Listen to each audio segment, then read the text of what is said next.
skal hundeloven ændres, og hvad synes du om hundeloven? Hundeloven den burde ændres, fordi det er helt vildt åndssvagt at stå og slå uskyldige hunde ihjel.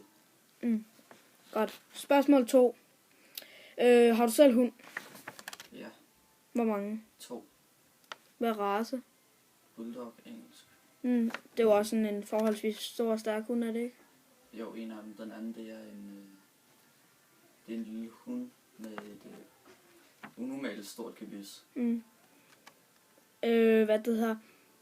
Hvordan reagerer du, hvis du går med din hund på gaden, når du møder en amerikansk bulldog, eller en amstaff terrier, eller en pitbull, eller en ulovlig hund?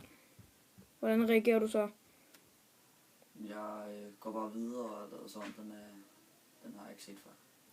Okay, tak. Det var bare det, som jeg vil sige. Tak, fordi du ville medvirke i det interview. Hej. Hej Henrik, og velkommen til Hundeloven. Jo, tak. Godt.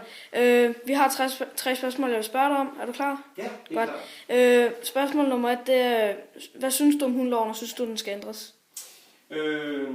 Ja, det synes jeg faktisk. Jeg synes ikke, man skal forbyde hunderacer. Så jeg synes ikke, en hundelov den skal ændres, ja. Okay, spørgsmål nummer 2. Har du en hund? Nej, men jeg har haft i mange år. Desværre lige død, ja. Godt. Okay, så er spørgsmål nummer 3. Hvordan reagerer du, hvis du møder en af de ulovlige hunderacer på gaden, eller ser en? Jamen, det reagerer jeg ikke rigtig på. Jeg lavede egentlig bare som ingenting.